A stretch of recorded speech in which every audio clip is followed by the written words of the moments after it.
The Ghost Fleet awakens. Supreme Commander Vexcor stood on the command deck of the Zarkesh flagship, his 4 eyes narrowed as he studied the small blue-green planet on the main view screen. Earth. Another world to add to the ever-expanding Zarkesh Empire. His species had conquered 17 civilizations across 3 galactic sectors, each one falling predictably to their superior technology and overwhelming military might. Initial scans complete, Supreme Commander reported his second-in-command, Sub-Commander Trazkor. Primitive defense systems, nuclear-based weaponry, limited space presence, assessment, minimal resistance expected. Vexcor's mandibles clicked in satisfaction. Another simple conquest. Prepare the first wave. Standard subjugation protocol. The Zarkesh invasion followed their well-established pattern. A demonstration of overwhelming force designed to break the will of the indigenous population. The aliens have perfected this strategy across dozens of worlds. First, neutralize orbital defenses. Second, destroy military headquarters and government centers. Third, establish dominance and demand surrender. Earth's defenses crumbled exactly as predicted. Their satellites were disabled within minutes. Their primitive spacecraft, barely capable of reaching their own moon, were vaporized. Their military bases were precisely targeted and obliterated from orbit. Supreme Commander, the humans are broadcasting on all frequencies. Trazkor announced, his tone betraying mild surprise. They are surrendering. Vexcor's upper eyes blinked in sequence. So soon. I expected at least some resistance. Their leaders are requesting terms. They wish to avoid further loss of life. How disappointingly rational, Vexcor said, settling back into his command chair. Establish the occupation perimeter. Begin resource extraction protocols. Standard subjugation template. As the Zarkesh forces descended to establish control, reports flowed in from around the planet. Humans were complying with remarkable efficiency. Military forces stood down. Government officials cooperated. Resistance was sporadic and quickly crushed. They are surprisingly disciplined for primitives. Trazkor observed as they reviewed the occupation progress, perhaps useful as laborers. Vexcor merely grunted. Another successful conquest. The Emperor would be pleased. 3 orbital cycles later, Vexcor found himself increasingly puzzled by humanity. They had surrendered too easily. Their technology was indeed primitive compared to Zarkesh standards, yet they showed remarkable adaptability. And something else bothered him. Where were their most brilliant minds? Intelligence reports indicated Earth had possessed scientists of considerable talent, yet few had been located during the occupation. Update on mining operations, Vexcor demanded during the daily briefing. Proceeding ahead of schedule, Supreme Commander Trazkor reported. The humans are efficient workers. However, we've encountered an anomaly. Explain. Several of their larger military installations appear to have been empty before our attack. The structures were intact, but personnel and equipment were absent, as if they knew we were coming. Vexcor's mandibles clicked in irritation. Impossible. Our approach was completely cloaked. Continue the investigation. That night, as the Zarkesh flagship orbited Earth, Commander Ilara Chen floated silently in a maintenance pod near Jupiter's largest moon, Ganymede. Around her, appearing as nothing more than scattered debris and abandoned mining equipment, lay humanity's greatest secret, the Phantom Protocol. Status report, she whispered into her comm unit. All systems green, Commander, came the reply from her XO, Marcus Reeves. The Zarkesh remain oblivious. Final activation protocols complete across all nodes, awaiting your command. Ilara smiled grimly. When humanity had first detected the approaching Zarkesh fleet 6 years earlier, they'd made a calculated decision. Traditional defense would be futile against such advanced technology. Instead, they'd implemented the Phantom Protocol, a deception on a planetary scale. While maintaining the appearance of normal civilization, Earth's governments had secretly constructed a distributed defense system throughout the solar system, disguised as mining operations, research stations, and space junk. When the Zarkesh arrived, humanity followed the carefully crafted plan. Surrender immediately, comply with occupation, and wait. Begin Phase 2, Ilara commanded. Synchronize all nodes. Activation in 60 minutes. Throughout the solar system, seemingly dormant structures hummed to life. Abandoned mining rigs transformed into weapon platforms. Debris fields revealed themselves as cloaked fighters. Research stations became command centers.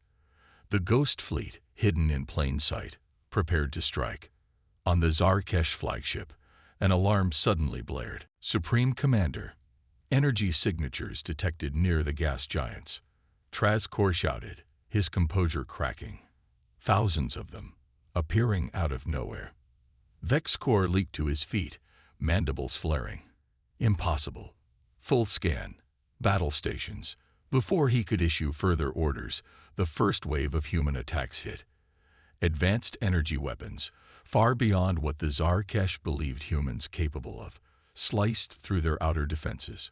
Swarms of fighters, emerging from hidden bays on asteroids and moons, overwhelmed their patrol ships. This cannot be. Vexkor roared as the tactical display showed Zarkesh ships falling one after another. They are primitives. In her command pod, now transformed into a sleek battle cruiser as its cloaking field disengaged, Ilara Chen watched the confusion spread through the enemy fleet. Transmit on all Zarkesh frequencies, she ordered. When the channel opened, she spoke clearly. Attention Zarkesh forces. This is Commander Ilara Chen of the Earth Defense Force. What you are witnessing is the activation of the Phantom Protocol. Your assessment of humanity was flawed. Your invasion has failed. Prepare to negotiate terms for your surrender. On the Zarkesh flagship, Vexkor stared at the tactical display in disbelief as more human ships appeared throughout the system, each equipped with weapons that shouldn't exist according to their intelligence. The trap had been perfectly executed, and the hunters had become the hunted. How? He whispered as another Zarkesh cruiser exploded. How did they hide all this? The answer was both simple and profound. Humanity had recognized its vulnerability and made a strategic decision. Rather than facing the Zarkesh head-on, they had created the illusion of weakness while preparing their true strength in secret. The primitive nuclear weapons, the limited space presence, the swift surrender, all calculated elements of humanity's greatest deception. As the human ghost fleet closed in around the increasingly desperate Zarkesh forces, Ilara Chen allowed herself a moment of grim satisfaction. Humanity didn't survive this long by being predictable, she murmured. And we certainly don't surrender easily. The first phase of the Phantom Protocol had been executed flawlessly. Now came the harder part, dictating terms to an empire that had never known defeat. The reckoning. On the Zarkesh homeworld, the High Council chamber erupted in chaos. The holographic projection showed their once mighty invasion fleet surrounded by human vessels that seemed to have materialized from nothing. This is impossible, bellowed Council Elder Mastor, slamming his armored fist against the table. How could our intelligence be so wrong? High Intelligence Director Krulvex, his normally composed demeanor shattered, frantically reviewed the incoming data. The humans, they deceived us. What we assessed as primitive technology was merely what they wanted us to see. Emperor Zarvalek, silent until now, rose from his throne. His voice, when it came, was cold and precise. Explain how an entire species managed to outmaneuver the greatest intelligence network in 3 galactic sectors. No one had a satisfactory answer. Back in Earth's solar system, Commander Ilara Chen coordinated the final encirclement of the Zarkesh flagship. The aliens' attempts to call for reinforcements had been blocked by specialized jamming technology, developed specifically for this moment. Status report on the Zarkesh fleet, Ilara demanded. Marcus Reeves, now commanding his own vessel, responded promptly. 63% neutralized or disabled. Remaining ships are falling back to defensive positions around their flagship. They're confused, Commander. Their tactics are becoming erratic. Good. Maintain pressure but hold off on the flagship. I want to speak with their commander. Within moments, a secure channel was established. Supreme Commander Vexcor's visage appeared on Ilara's screen, his 4 eyes burning with a mixture of rage and incomprehension. How? He demanded without preamble. This technology, it should be beyond your capability. Ilara allowed herself a small smile. Your first mistake was assuming that what you could see represented all that we are. When we detected your approach 6 years ago, we made a decision. Rather than waste resources on a conventional defense that would ultimately fail, we implemented the Phantom Protocol. 6 years. Vexcor's mandibles clicked in surprise. Impossible. Our approach was under complete stealth. Your stealth technology is impressive, but not perfect, Ilara explained. We detected gravitational anomalies consistent with large cloaked masses moving through our system. Once we confirmed your presence, we began preparations. These weapons, this technology, were always within our capability, Commander. We simply accelerated development and production while maintaining the illusion of technological inferiority. Every satellite you destroyed was obsolete. Every military base you bombed was mostly empty. Every government official who surrendered was following the protocol.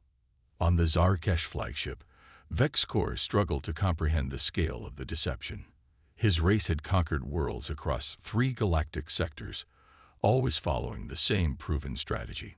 No species had ever anticipated their arrival. None had ever prepared so thoroughly. None had ever deceived them so completely. What do you want? He finally asked, his voice hollow.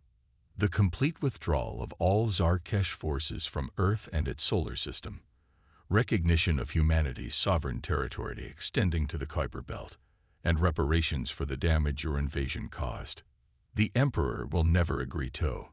The Emperor will agree, Ilara interrupted, because the alternative is the complete destruction of your invasion fleet, including you, Supreme Commander. And because we're transmitting this entire conversation to your homeworld right now, bypassing your communication blocks. Vexcor's eyes widened in alarm. That's right, Ilara continued. Another thing you should know about humans, we're very good at signals intelligence. We decrypted your communication protocols within days of your arrival. As if to emphasize her point, a new hologram appeared. Emperor Tsar Valak himself, patched directly into their conversation. Supreme Commander, the Emperor acknowledged, his tone icy. It appears your assessment of the human species was catastrophically flawed. My Emperor, Silence. I will address the human commander. The Emperor's gaze shifted to Ilara. Commander Chen, I presume. Your strategy has been impressive. Few species have ever surprised the Zarkesh Empire. Thank you, Emperor Tsar Valak. I hope this demonstration has made our position clear. Humanity has no interest in further conflict, but we will defend ourselves absolutely if provoked. The Emperor was silent for a long moment. Your terms are steep but not unreasonable given the circumstances. I accept them with one addition, an exchange of diplomatic representatives to ensure such misunderstandings are avoided in the future. Ilara nodded. Acceptable. As the transmission ended, the tension on the command deck was palpable. Marcus Reeves approached Ilara's station. Do you think they'll honor the agreement? They'll honor it, Ilara replied, watching as the Zarkesh ships began powering down their weapons systems. Not out of moral obligation, but practical necessity. We've demonstrated capabilities they didn't think possible. That makes us unpredictable.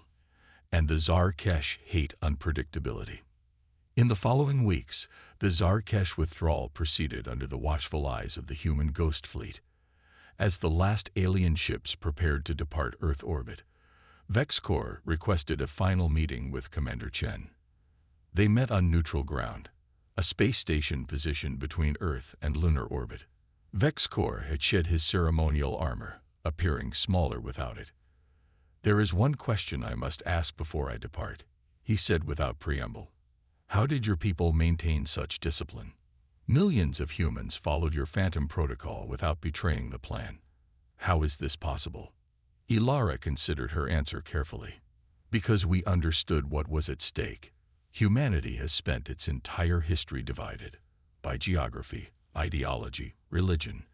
But when we detected your approach, we realized that our differences were insignificant compared to the threat of extinction. For perhaps the first time in our history, we were truly united. An impressive achievement," VexCorp admitted. "One the Emperor wishes to understand better. That's why we accepted the diplomatic exchange. There's much our species can learn from each other, preferably without the prelude of invasion." As VexCorp departed, Ilara returned to her ship and gazed at the blue-green planet below. The Phantom Protocol had worked, but it had been a gamble of unprecedented scale. Humanity had risked everything on a strategy of deception and patience. 6 months later, on the steps of the newly established Interspecies Diplomatic Center in Geneva, Ambassador Ilara Chen greeted the first official Zarkesh delegation. News networks around the world broadcast the historic meeting. "On behalf of humanity, I welcome you to Earth," she said formally to the Zarkesh ambassador, none other than the former Supreme Commander VexCorp himself. "On behalf of the Zarkesh Empire, I thank you for this welcome," he replied. Then, lowering his voice, he added, "The Emperor has tasked me with understanding your species better. After our encounter, you have become something of an obsession for him." Ilara smiled. "Understanding takes time, Ambassador. But I believe it will be worth the effort for both our peoples." As they walked into the diplomatic center together, screens throughout the building displayed a simple phrase that had become Earth's unofficial motto since the Phantom Protocol's success: "Underestimate humanity at your peril." In classified briefings across the galaxy, intelligence agencies of a dozen species updated their assessment of humanity with a new warning: "Appears weak only by choice. Strategic deception capabilities unmatched. Approach with extreme caution." The message spread rapidly through interstellar channels. Humanity had arrived on the galactic stage, not with a display of brute force, but with a masterclass in strategy and patience. And in doing so, they had earned something far more valuable than military victory. They had earned respect.